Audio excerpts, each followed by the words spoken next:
అదే RTV app వార్తల్ని క్షణాల్లో చదివే అవకాశం ఉంటుంది. ఒక న్యూస్ పేపర్, ఒక టెలివిజన్ ఛానల్ మీ చేతుల్లో ఎప్పుడూ ఉంటాయి. ప్రస్తుతం మనం కరీంనగర్ జిల్లా గంగాధర మండలం కొండనపల్లి గ్రామంలో ఉన్నాము. గోదావరి నది జలాల ఎత్తిపోతల 3వ టీఎంసీ కాల్వ నిర్మాణ పనులకు సంబంధించి కరీంనగర్ జిల్లా రామడుగు గంగాధర మండలాల రైతులు వారి భూములను కోల్పోవడం జరిగింది. నష్టపరిహారం కోసం పలుమార్లు అధికారుల చుట్టూ ప్రదక్షిణలు చేసినప్పటికీ సైతం వారికి అయితే నష్టపరిహారం అందట్లేదు.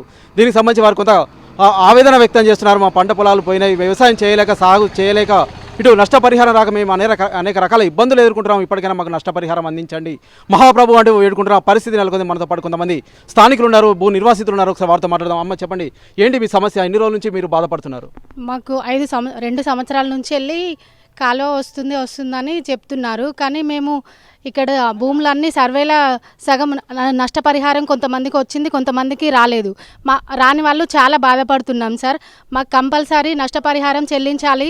ఈ గవర్నమెంట్ అనేది ఈ కాళేశ్వరం ప్రాజెక్టు పనులు తొందరగా వేగవంతం చేయాలని గవర్నమెంట్ను కోరుచున్నాము.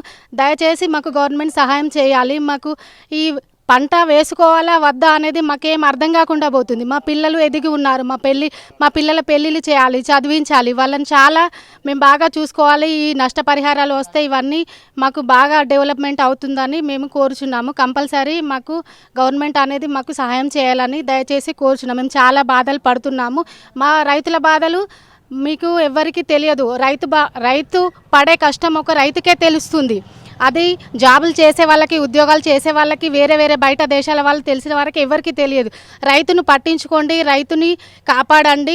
మాకు రైతుకి నష్టపరిహారం కంపల్సరీ ఇది జరగాలని కోరుచున్నాము. ఓకే అండి, మీరైతే అధికారుల చుట్టూ అయితే వెళ్ళడం జరుగుతుంది. పలుమార్లు అధికారుల దృష్టికి తీసుకెళ్ళినప్పటికీ సైతం మా సమస్య పరిష్కారం అవ్వట్లేదు అని వెల్లడిస్తున్నారు. ప్రధానంగా మీ దగ్గరికి ఎవరైనా అధికారులు వస్తున్నారా? వారు ఏమైనా చెప్తున్నారా? అంటే సమస్య పరిష్కారానికి ఎట్లా ముందుకెళ్లాలని మీకు ఏమైనా సూచిస్తున్నారా మేడం? సూచిస్తున్నారు. కానీ మేము బయట కలవడం మినిస్టర్స్ని, ఎమ్మెల్యే దగ్గరికి 5-6 సార్లు వెళ్ళడం జరిగింది. అవుతుందని వాళ్ళు చెప్తున్నారు కానీ మాకు పనులు ఏం ముందుకు వెళ్ళట్లేదు. కాబట్టి మాకు తొందరగా వేగవంతం చేయాలి. పనులు అనేది మాకు వేగవంతం చేయాలని కోరుచున్నాము. అంటే సమస్య ఏమేమి చెప్తున్నారు మీకు? అందే ఇవ్వకపోవడానికి సమస్య ఏంటి చెప్తున్నారు?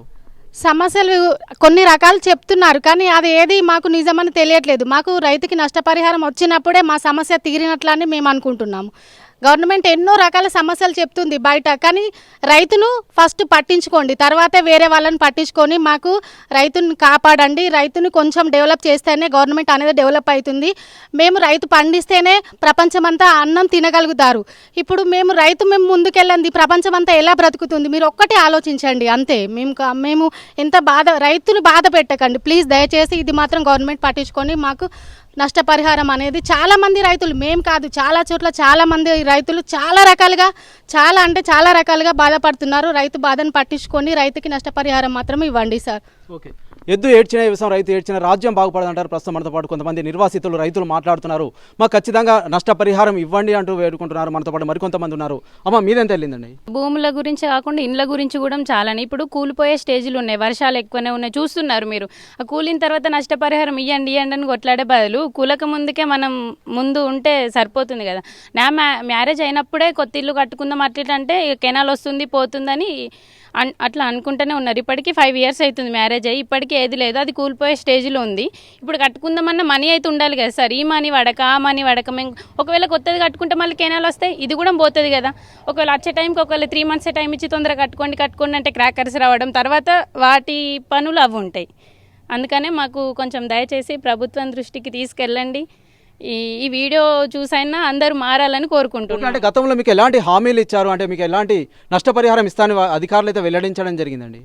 ఇచ్చిర్రు ఇల్లుకు, అంటే ఇంత మనీ అని ఎక్కడేం మెన్షన్ చేయలే కానీ గజాల చొప్పున ఎవరికి ఎంత ఉంది అని కొలుచుకున్నారు. అన్ని సర్వేలు అయితే జరిగినాయి. ఇంకా పైప్ లైన్ల గురించి అని, బోర్లని, ప్రతి ఒక్కటి బాగానే జరిగినాయి. అప్పుడు అనుకున్నాం ఇగో పడితే కావచ్చు తొందరగా, ఏ మెసేజ్ వచ్చినా మేబీ అకౌంట్ అదేనేమో అన్నట్టుగా చూసినాం. కాకపోతే ఏది నో యూజ్ అన్న.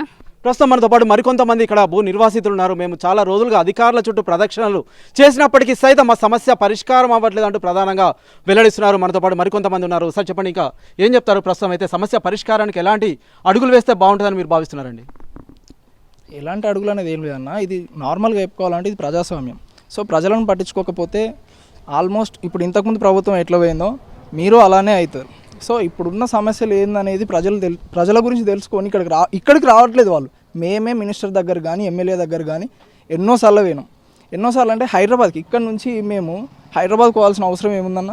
మా ప్రాబ్లమ్స్ గురించి వాళ్ళు రావాలా? ఓట్ల గురించి వచ్చినప్పుడు వాళ్ళే కదా మళ్ళీ రావాలి. వాళ్ళు ఇచ్చిర్రు, హామీలు ఇచ్చిర్రు, మేము పోయినప్పుడు అలా అవుతుంది పని అవుతుంది అని అంటున్నారు. మళ్ళీ ఒక స్టేట్మెంట్లో బడ్జెట్ అది అని మాట్లాడతారు. దీన్ని తొందరగా క్లియర్ చేస్తే మాకు వచ్చేటి మాకు వస్తే మా దగ్గర మేము ఉండిపోతాం. ఇప్పుడు ఆ ఇల్లులు కూలిపోతున్నాయి అన్న, రాళ్ళ వర్షానికి మొత్తం రేకులన్నీ పోయినాయి. మళ్ళీ కొత్తగా కన్స్ట్రక్షన్ చేస్తే ఎట్లా? అక్కడ పౌల్ట్రీ ఉండేనా, అది సరే మనం ఏదో చదివినాం, అది కాలేదు, ఇప్పుడు పౌల్ట్రీ అని నడిపిస్తున్నా. పౌల్ట్రీది ఇప్పుడు మీది పోతుంది అని అంటే నేను తీసేసి పొలం కాడ వేసుకుందాం అనుకున్నా. ఇక్కడ కట్టినందుకు నాకు డబ్బులు వేస్ట్ అయినాయి, నేను ఇక్కడ తీసేసినందుకు డబ్బులు వేస్ట్ అయినాయి, నేను అక్కడ కడదామంటే ఇప్పుడు నాకు డబ్బులు వెళ్ళట్లేదు. ఇంకా వెయిట్ చేయాల్సిన పరిస్థితి ఇంకా వస్తుంది. ఇప్పుడు స్థానిక ఎన్నికలు వస్తున్నాయి, మేము ఇప్పుడు ఎటు ఉండాలనేది మేము డిసైడ్ చేసుకోవచ్చు. అది మాకు సపోర్ట్ ఉండాలి కదా గవర్నమెంట్ నుంచి కూడా. ప్రతి దానికి మేమెంత మార్పు కోరుకున్నామో వేరే పార్టీ రావాలి, మా బాధలు కూడా వాళ్ళు తెలుసుకోవాలని చెప్పేసి వాళ్ళు అదే కొంచెం దృష్టిలో పెట్టుకుంటే అన్నీ ఓకే అవుతాయి అన్న. కానీ ఇప్పుడు ఉమ్మడి కరీంనగర్ జిల్లాలో కీలకమైంది 3వ టీఎంసీకి సంబంధించి అయితే ఎందుకు నిర్లక్ష్యం జరుగుతుందని భావిస్తున్నారు మీరు? ఎందుకు నిర్లక్ష్యం అవుతుందంటే అది నాకు ఐడియా లేదన్న. బట్ ఒక్కటి ఏంటంటే మేము చిన్న చూపు అయిపోతున్నాం. మేమంటే నథింగ్ బట్ రైతులు. ఈ కొండపల్లని కాదు, ఈ రామడు మండలం, గంగాధర మండలం కాకుండా ఎన్నో జరుగుతున్నాయి. అటు D4 లింక్ కెనాల్ జరుగుతుంది, ఇక్కడ ఇది D3 అంటారు, ఇప్పుడు ఈ రోడ్లో ఇప్పుడు ఇది జరుగుతుంది. అట్లా ప్రతి ఒక్క దాంట్లో నలిగిపోయేది మేమే, రైతులమే. మాకు నిర్లక్ష్యం ఏంటంటే వీళ్ళు ఏం చేయలేరులే, ఒకసారి గెలుస్తాం కదా ఏం చేయలేంలే అనే దగ్గరనే ఉన్నారు వాళ్ళు. ఓకే, అంటే మీరు ఫైనల్గా చెప్పండి, అంటే మీరు ఎలాంటి కార్యాచరణతో ముందుకెళ్దాం అనుకుంటున్నారు?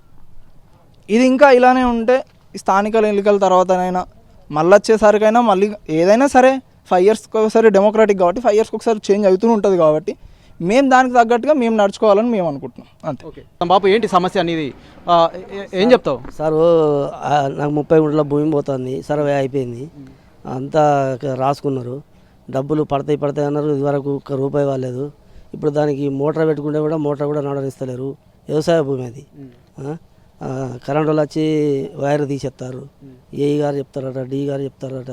ఇప్పుడు నాకు ప్రాబ్లం అదే ఉంది. రేపు దున్నేయాలనుకుంటాను 20 గుంటలు, ఆ 20 గుంటలకు కరెంటు వైరు కట్ చేసుకుపోతా అంటారు. నా ప్రాబ్లం ఏంది? ఇప్పుడు నా ప్రాబ్లం కావాలంటే గవర్నమెంట్ ఆ డబ్బులు ఇస్తే నేను ఆడ మోటార్ పెట్టా అది నడిపే కదా, ఉన్న కడ వేసుకుంటా. అది ప్రాబ్లం నాకు. ఈ ప్రాబ్లం గవర్నమెంట్ సాల్వ్ చేయాలని కోరుకుంటున్నాను. ఒకవేళ చేయలేదనుకో ఈ వచ్చే ఎలక్షన్లో దెబ్బ కొట్టు ఖాయం.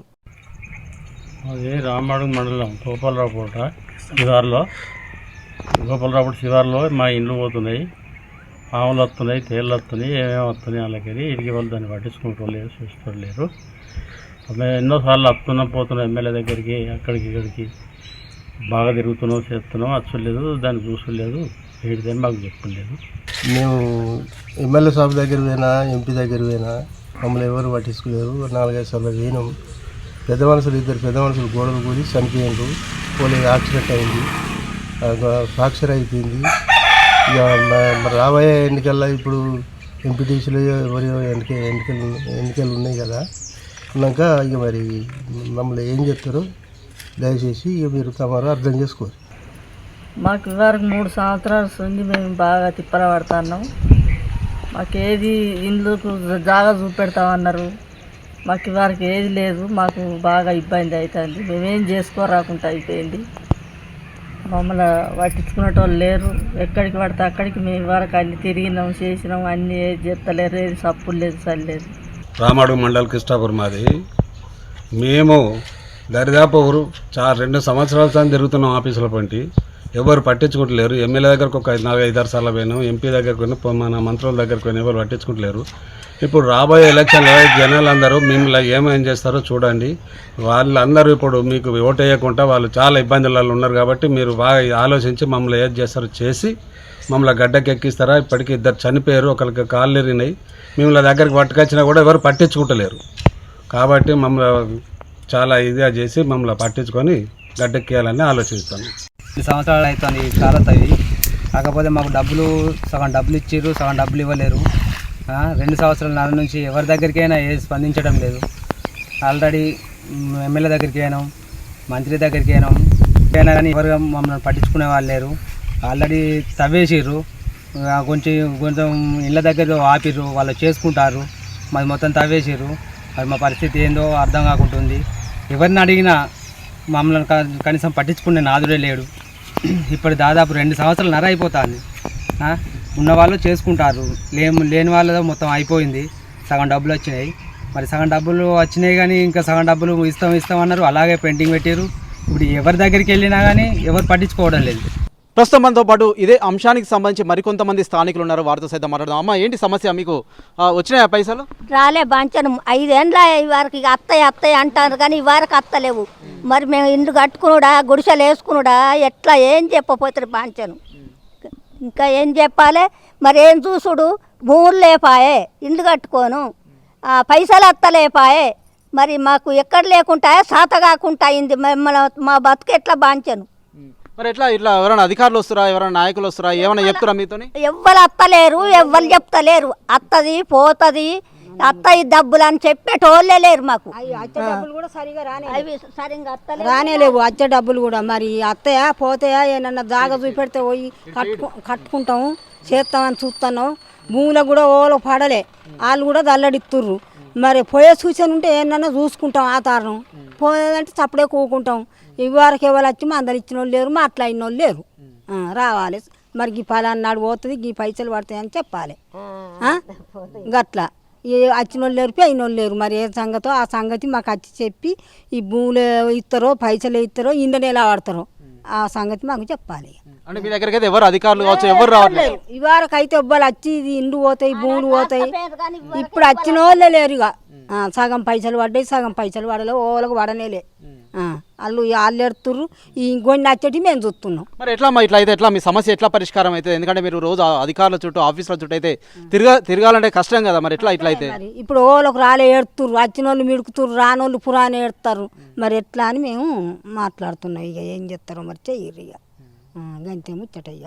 ప్రస్తుతం మనతో పాటు కొంతమంది భూ నిర్వాసితులు మాట్లాడడం జరిగింది. మాకు అయితే 3వ టీఎంసీకి సంబంధించి అనేక రకాల ఇబ్బందులు ఎదుర్కొంటున్నాం. మాకైతే ఎలాంటి నష్టపరిహారం రాలేదు, కొంతమందికి సగం వచ్చింది, మరి కొంతమందికి సగం రాలేదు అన్నట్టు ప్రధానంగా వెల్లడిస్తున్నారు. ఇటు రామడు కావచ్చు, గంగాధర మండలాలకు సంబంధించిన పలువురు భూ నిర్వాసితులు మేము అనేక రకాలుగా ఇబ్బందులు ఎదుర్కొంటున్నాం. పలుమార్లు అధికారులు చుట్టూ ప్రదక్షిణలు చేసినప్పటికీ సైతం మాకు నష్టపరిహారం ఇవ్వట్లేదు అంటున్నారు. మేము ఖచ్చితంగా ఎలక్షన్స్లో తగిన బుద్ధి చెప్తామంటూ ప్రధానంగా వెల్లడిస్తున్న పరిస్థితి మనం కరీంనగర్ జిల్లా గంగాధర మండలం కొండనపల్లిలో చూడడం జరుగుతుంది. Over to studio. మరిన్ని వీడియోస్ కోసం ఛానల్ ని సబ్స్క్రైబ్ చేయండి. లేటెస్ట్ అప్డేట్స్ కోసం వాట్సాప్ ఛానల్ ని ఫాలో అవ్వండి. ఆ లింక్ డిస్క్రిప్షన్ లో ఉంది.